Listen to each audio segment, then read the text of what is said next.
Everyone. We're here again on YouTube and LinkedIn with another exciting episode of the Top Innovator Series. This is where we dive into game-changing leadership strategies and we hear from the brilliant minds behind them. My name is Joseph Martins and I'm thrilled to introduce our guest today. With us today is Suarez. Louis is the CTO of H.I.G Capital, a global private equity firm with $74 billion under management. He's also a board member of Goodwill Industries of South Florida, where he takes a special interest in cyber and technology.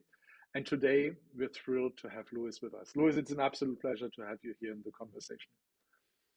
Thank you, Joseph, for making time for me today. I'm excited to talk about my journey and some of the trials and tribulations along the way. You're hitting the bullseye. That's exactly the topic, Louis. Leadership journey, and clearly that's a successful journey. You're super successful in your journey. And when you look at that, when you reflect on that, what do you attribute your success to? What are the ingredients that got you to where you are today, Louis? So, I really think it's about communication, relationship building, both in my department and outward, and they're both equally important. Having been here 20 years, growing, watching this firm go from 4 billion AUM to 74 billion AUM, from 85 employees to now well over 1,500 between employees and contractors. It's not a small change that we've undergone. And along the way, it's been building the team, growing a multidisciplinary team, including cyber, including application support, including help desk, and what really is the common thread among all these groups that I mentioned is they're all staffed by human beings, by people that we have. Well, we're in the, I know we are, but we're in the AI age, right? Everyone's talking about the AI, and the AI is important, but behind every good AI, behind every good process, there's a team of people, dedicated professionals, and you don't get to a stable, high performance team by accident. You have to invest I've invested my personal time and in growing them, nurturing, finding the right people, finding the right mix. Every time we've gone through a change, it's been going through and trying to find the right new person to add or new people, whether it's in the United States, in Europe, in Latin America, and then the other important thing is really nurturing them within here. The greatest satisfaction I have is some of the staff members that I've had that have been with me for almost half of this time that I've been here, watching them come in, some of them fresh out of school, and just watching them learn and grow as people, as professionals, watching them be able to have the confidence to interact with some of our senior leadership. That's really how if you want to judge success, that to me is judging success. It's not by the revenue of the company and how much you get to buy in technology. Those are numbers. But when you see the people there and grow, and I've learned as much from them as they've learned from me, and I always encourage that feedback.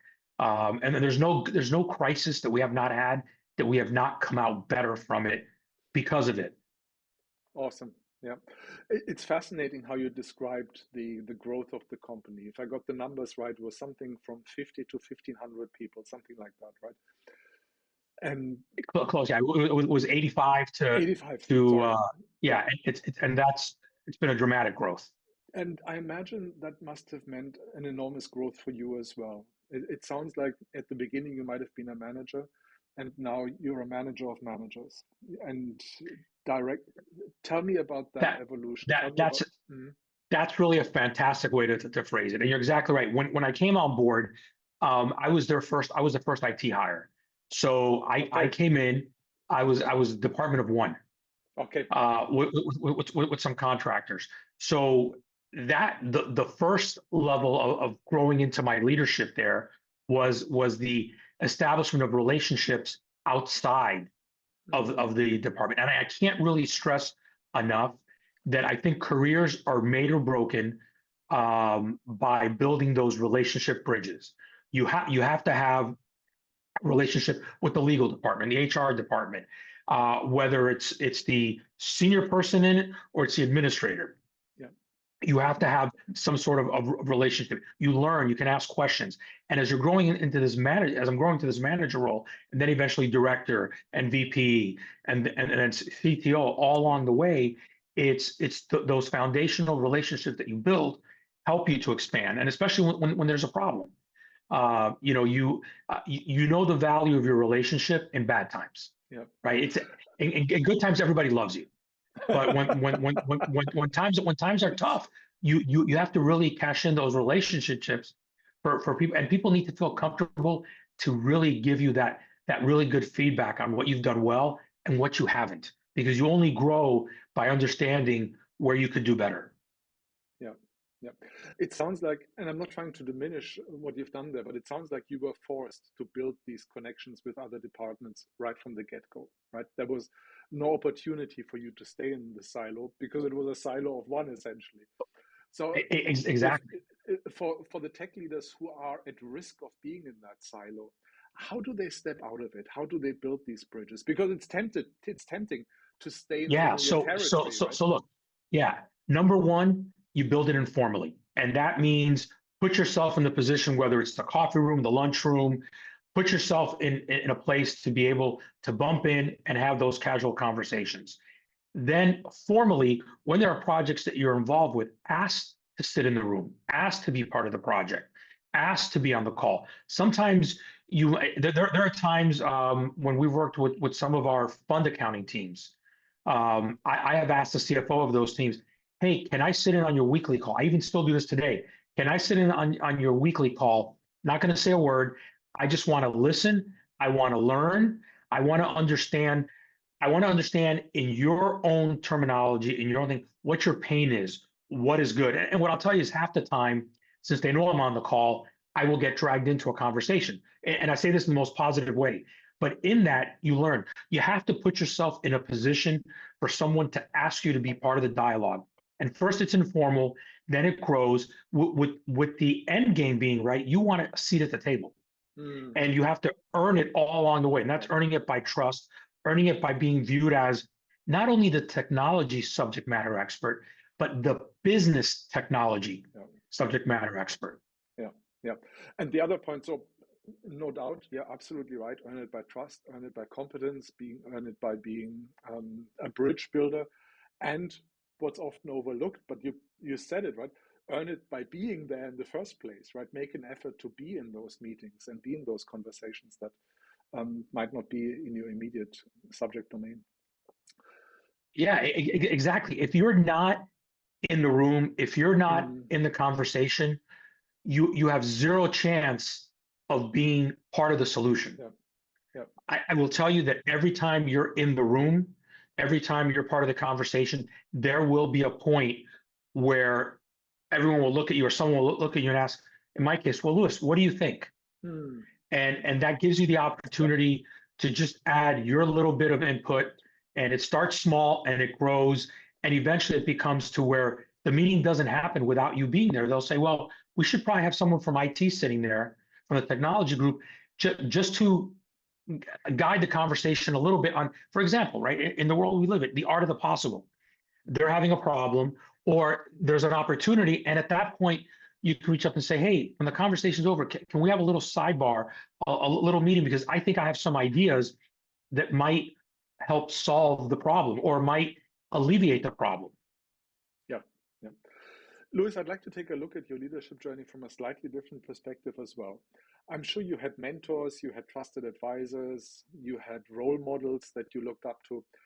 When you reflect on these people who were part of your journey, what is something that you picked up from them? Something that was so important to you that you remember it today, that you still hold it in high regard, that you still keep it as part of your own philosophy, as it were? What's something? Yeah, so there's been two instrumental themes Mm-hmm. that I try to carry with me. So the first one was early in my career before H.I.G. I worked at Ryder for a period of time, and at that point I was very low on the totem pole Mm-hmm. there, and there was a VP of technology that took an interest in me, and in having a conversation with him, I was asking these same questions. As I grow into management, as I grow into a position where I get to have a team. What do you think is important? And he really, the way he said it, it really resonated. He says, don't be afraid to hire people that are smarter than you. Hmm. You don't have to be the smartest person on your team.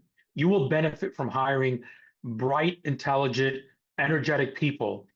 They will make the team better. They will make you better to it. So, and that's something that I've always looked at when I bring someone in, when I'm looking, how can this person make myself better, the team better? And by better, I don't mean me giving them the work, but them intellectually, as a person, helping me grow, which therefore the team grows. And then, the other thing, which is the topic I talked in the beginning about people, one of the CFOs I reported to here at H.I.G, she was a really, truly people first person. And I knew the concept about people, but she helped me take it to that other level to really understand that what you have to invest in your people. That investment it gives you more returns than any investment on technology, on anything else that you will do. You invest in the people, and they will invest in you. And so when they trust in you, you trust in them, they trust in me. I can use all sorts of different words for it, but it's really building that human capital element deeply, richly, so that people will trust you. Because when you are in a crisis, when you have something, it is that trust and teamwork that you have that allows you to really move efficiently with it. And when you tie those two things together, right, what it does is when I'm in a room, I more often than not, with my team, I am not the CTO. I am a member of the team. Everyone has an equal voice. We work through the problem together. I'm not always going to have the answer, or what I think is the answer. By the end of the call, I've taken input, and now the answer has developed, or the plan has grown. And I always tell my team is, hey, as long as you do it professionally and productively, you can counter any argument that I have when we're having a meeting about problem solving.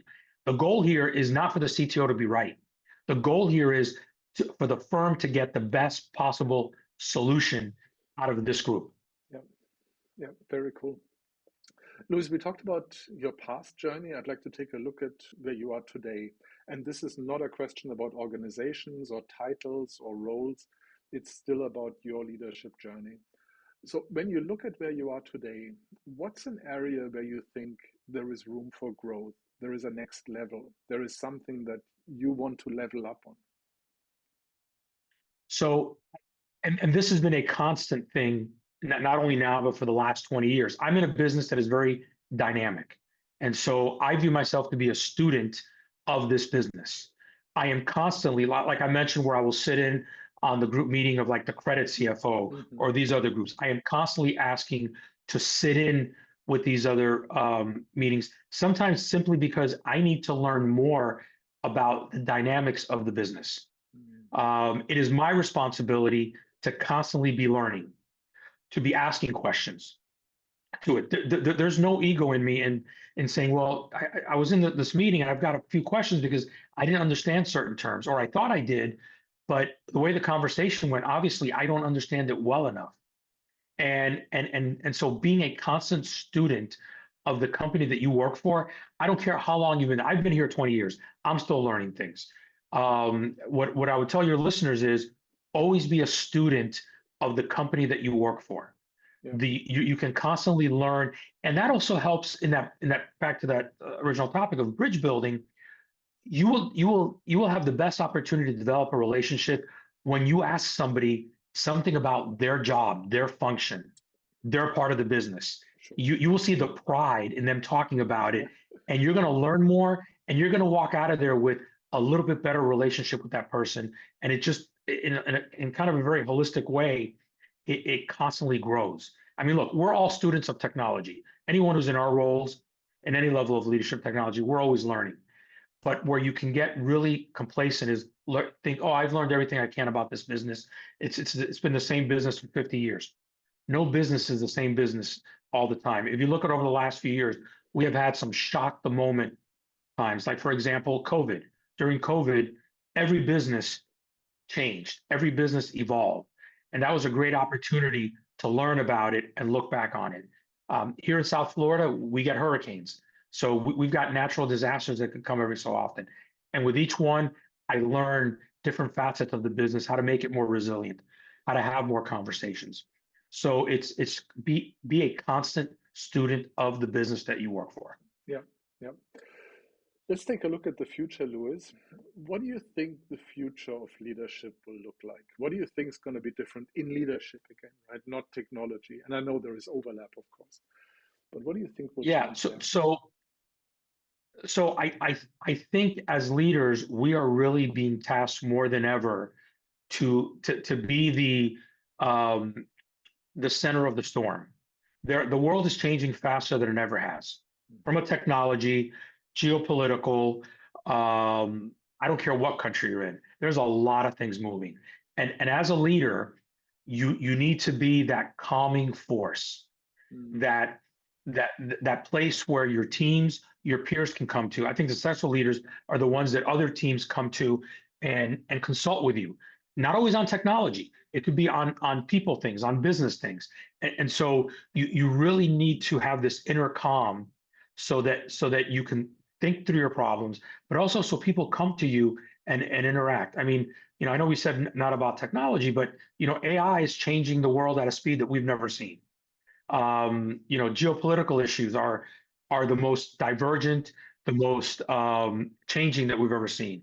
And you keep throwing these things in. So we need to be that calm in the storm as leaders. yeah, got it.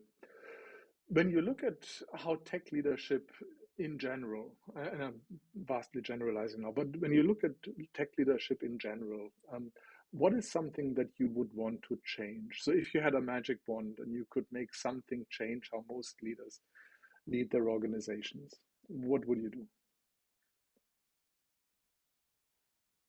What would I change? I think I tend to see a lot of, not a lot, but some of my peers really take on a really straight top-down approach, Hmm. where it is a authoritarian kind of culture, where the CIO is the CIO, or the CTO the CTO, and everyone is below them, um, and they become over time unapproachable. And I think that's something that I always talk to my peers, and I'm always asking for lessons on, how do you avoid that pitfall? How do you avoid being that person in the ivory tower? Mm. How do you keep yourself accessible? And there was a recent group event that I was at, and that was one of the topics. And it was things like, have team lunches, have mini town hall calls. You have to outreach. And I think it's happened to me in the past where you get really caught up in your day-to-day problems, your day-to-day activities, and you start to separate yourself from the people you work with, not the people that work for you. I really hate that term, for the people Hmm. that you work with, and that starts to create a divide. And then you have to come back and shrink that divide. So I think that's a constant challenge for leadership, which is to Yeah, self-correct that tendency. yep, yep, that is tempting. Louis, let me ask you a last question and then we'll land the plane. Many in the community are CIOs, CTOs. They are at the upper end of what is possible in the tech development spectrum, as it were. And many are vying a possible board role as one possible way of doing a next step. And you're on the board of Goodwill, and I also saw from your LinkedIn, I think you have a board certification, and it's sort of oozing board vibe when I looked at your LinkedIn. Any thoughts you have there for tech executives who want to take that next step? Yeah. So I encourage, I challenge all of my fellow CTOs, CIOs, CISOs that are out there to really start early looking at boards. Maybe in the beginning, like what I've done through a charity. I think there's so much that we've learned as we've gone through our journey, as we've reached this level of stature, that a lot of other companies and organizations can benefit from. I also think equally, by serving on these boards, you get to expand your skill set even further, Mm-hmm. because on boards it's more the art of persuasion, it's the art of communication, right? Mm-hmm. On a board, you are there to advise, you are not there to do. So that's a little bit different than what a lot of us spend our life doing. So in doing that, you are developing other skill sets that you can use in your normal job, and it will make you better. And then by serving on these boards, especially the charity ones, what not better way to give back to the community than using these highly sought after skills and knowledge to help these charities to go ahead and be better for it. And they are hungry for our time Yeah. and our effort. And you develop those skills, and as your career progresses, as you get up there in age, you can, as you look at retirement or other things, you can serve on paid boards out there because you've now developed the skills, the reputation to serve on for-profit boards, and that is just another way to extend your career beyond the CXO ship. Yeah. Yeah. Louis, thank you so much. It's been an absolute pleasure having you in the conversation here. No, thank you. I truly appreciate the time and effort for this, and I hope that your viewership and readership gets something out of this. Thank you. To everyone else out there, make sure to like, share, and subscribe. Join us again for our next episode, and most importantly, as always, keep your brain cells active.